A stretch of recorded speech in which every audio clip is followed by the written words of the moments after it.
Welcome back. If you just joined us, you're watching Channels Television, celebrating 21 years of professional broadcasting.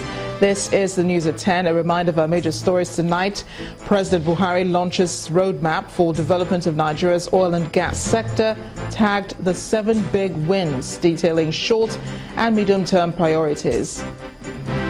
Senate President Bukola Saraki loses appeal to prevent his trial at Code of Conduct Tribunal.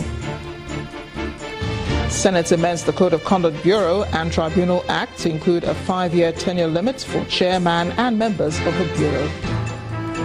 Wanted Rwandan Hutu rebel commander arrested in eastern DRC over alleged atrocities committed on Congolese soil.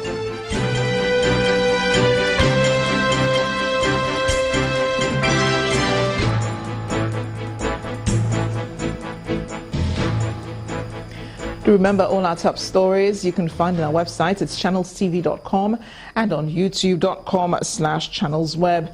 Log on to m.channelstv.com to view us live on a mobile device. You can also download the Channels TV app for Android, iOS and Windows phones from their respective stores. Besides the news and updates, the Channels TV app has an eyewitness feature. We encourage you to use it to share those pictures or videos or news of happenings around you. Just install the app, then tap and swipe to reveal the eyewitness menu and follow the instructions. The president is met behind closed doors with the former head of state, General Yakubu Gowon, at the presidential villa. The meeting was held inside President Muhammadu Buhari's office and it lasted about 30 minutes. This is the second time the president has met with General Gowon in 2 months. The first meeting was in August, just before the former head of state travelled abroad. The former military leader did not speak to reporters after the meeting.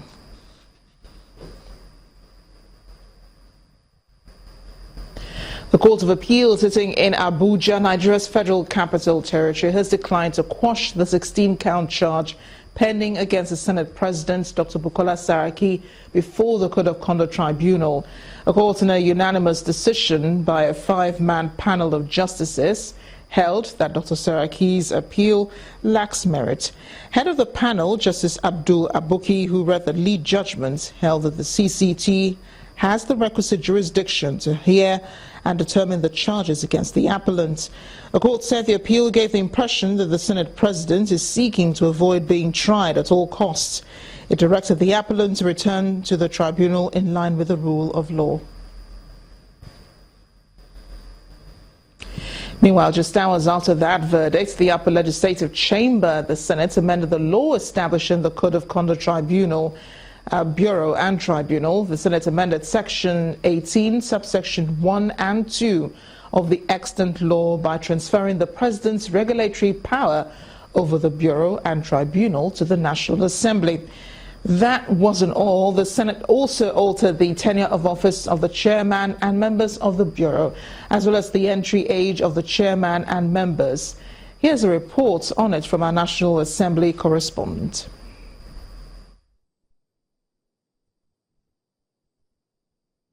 Thank you, Senator Little. It's the last day of legislative proceedings for the week, and federal lawmakers in the Senate are set for controversy as they amend the Code of Conduct Bureau and Tribunal Act. An early attempt by the Senate to amend the law was received with criticism by the public, as Senate President Bukola Saraki currently has a case before the tribunal. In the face of public disapproval, the Senate suspended work on the bill while amendment of the bill continued in the House of Representatives. The House of Representatives has concluded amending the bill, and these lawmakers are looking at the final amendment. Original provision in the bill. Federal lawmakers in both chambers made the following amendments to the Code of Conduct Bureau and Tribunal Act.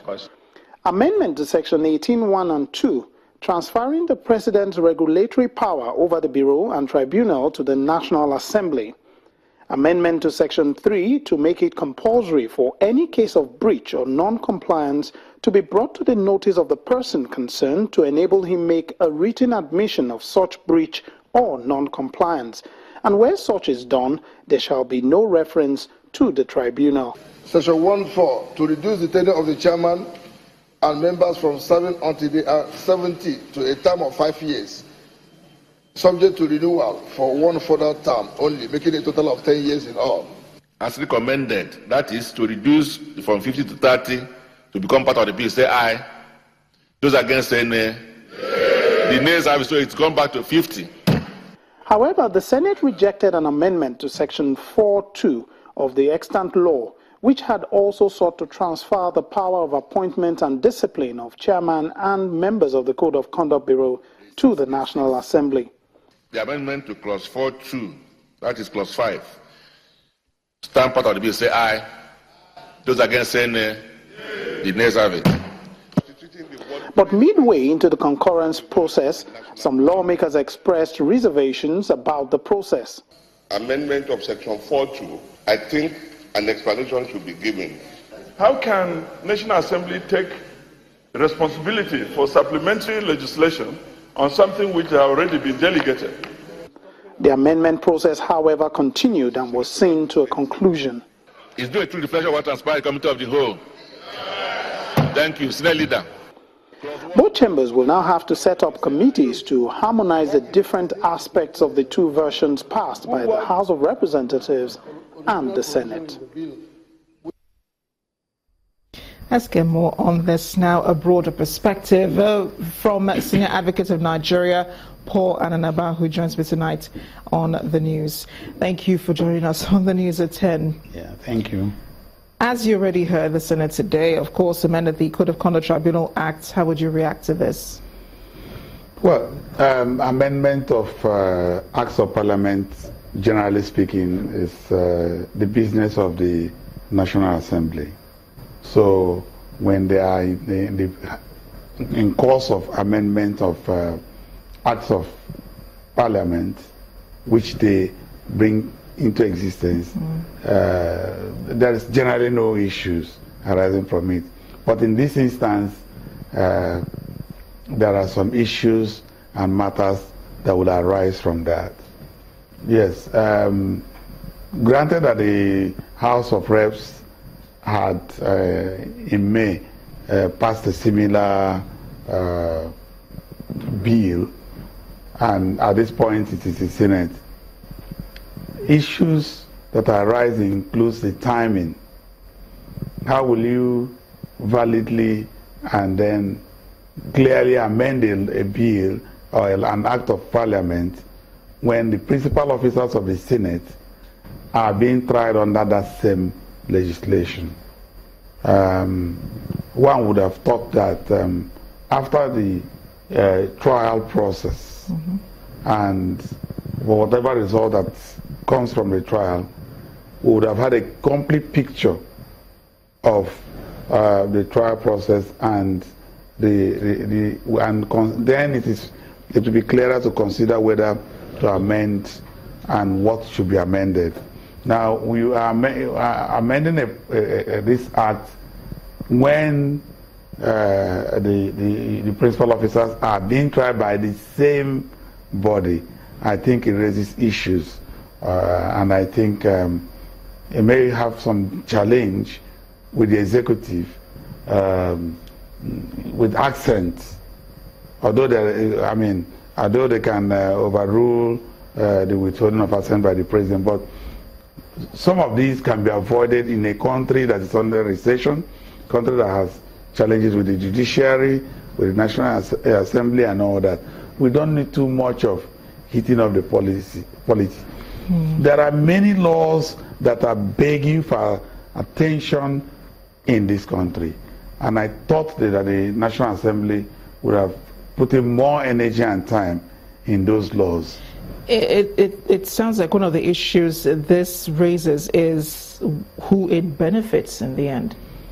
Well, each arm of government will always want to show that they have some powers, and clearly the principal officers of the National Assembly is before the Code of Conduct Tribunal, and since the amendment now it clearly shows that you want to transfer control of the Code of Conduct institution of the Tribunal to the National Assembly, then one can say that the National Assembly may have some benefits. Even if you say that the amendment will not take effect immediately, but the psychological effect takes effect from the discussions on the floor of the House. So it is not an encouraging situation.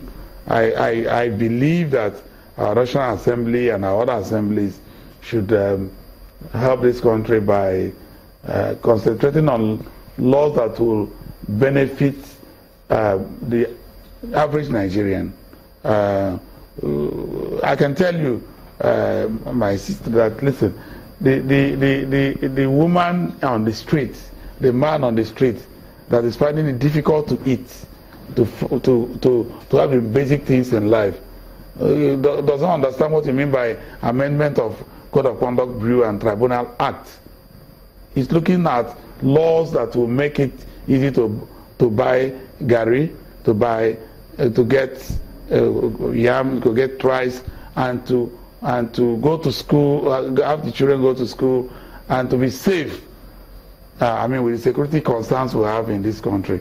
That's what Nigerians are expecting the National Assembly to actually spend more time, work with the executive, ensure that life is safe in this country, ensure that the quality of life is high and is good.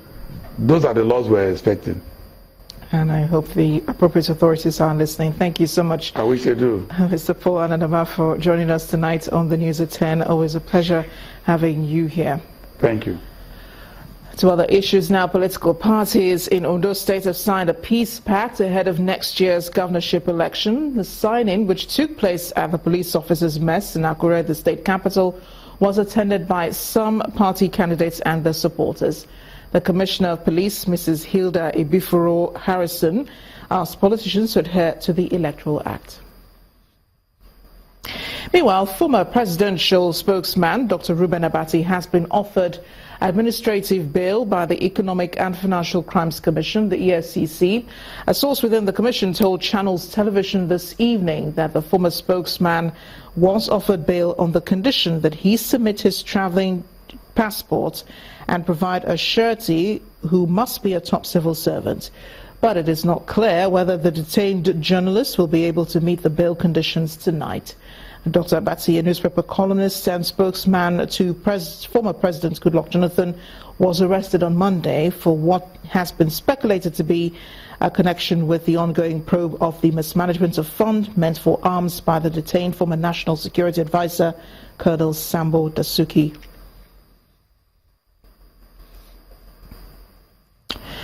The members of the Bayelsa State House of Assembly are sending an urgent alert to the Inspector General of Police, Mr. Ibrahim Idris, over allegations of unwarranted killings by citizens by police officers and men. The lawmakers listed the killing of a middle-aged man and 4-year-old Godskit Adiko as cases that should be investigated. In the meantime, the youth have taken to the streets to protest the alleged misconduct of security operatives. These are Owa youths.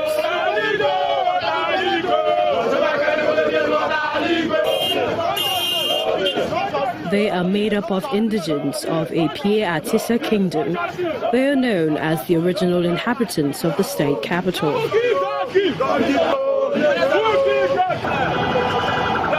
The youths say they are angry over the death of some of their own, who they claim were killed by stray bullets.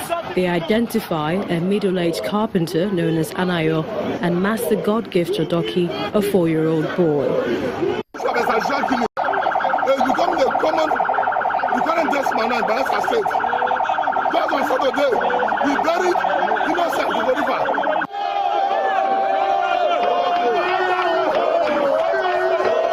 They have brought their case to their representatives in the Bayelsa State House of Assembly, and they want quick action against the security operatives.